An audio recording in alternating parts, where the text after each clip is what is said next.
2023 offered a year of waiting in my life, as I patiently waited for my wife to arrive with her visa from Thailand. I was able to visit Thailand again, as well as Vietnam, and a few other coasters throughout Texas. Least ridden coaster. For the most part, I try very hard to get extra laps on coasters when I visit parks, with a goal of at least 2 laps per coaster. So only a few make this list of having only 1 lap. Vortex at Siam Amazing Park. I prioritized riding other rides in the park with a plan to come back and enjoy the final 2 hours or so of getting my heart's content of re-rides on Vortex. However, just as I was heading back for my second lap, a massive rainstorm came in, shutting down the park. This was my first roller coaster of the year I had not gotten a second lap on. Hillside roller coaster. Maybe. I went around 5 times, but since the park wasn't open enough to be normally operating their coaster, I'm not sure if that is the standard amount for this kiddie coaster. I'm just glad I got the credit after 2 days of waiting for the park to reopen. Boomerang. My nemesis. I did rewrite it to try out the new restraints, and maybe they're better than before. But after a rough couple weeks at parks where I can't get myself balanced enough to not get dizzy on rides, I couldn't bring myself to ride again and risk being too out of it to drive 4 hours home. I tried, but I'll let Boomerang win this round.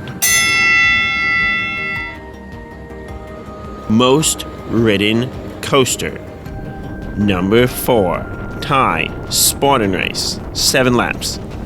This was not one of my favorite coasters, but benefited from being open both days at Vin Wonders, and from the fact that I needed to re-ride it to get better footage.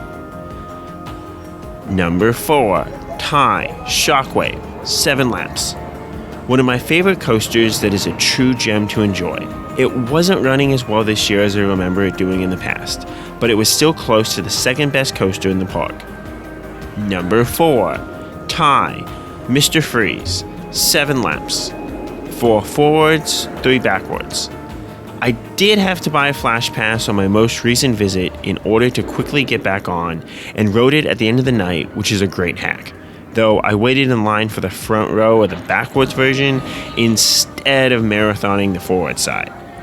Overall, I got 4 laps forwards and 3 laps backwards. Number 3, Roaring Timbers, 8 laps. A deserving coaster to be on this list, as it was not easy to get to and was really fun to ride. I would have ridden it even more, but they held dispatches for about 15 minutes between runs. Number 2, Eagle Warrior, 10 laps. As a milder family coaster, this didn't beat me up at all, and seeing all the wonderful theming is just a great experience that I happily did again and again. Number 1, Fort Yesterland, aka Range, 11 laps.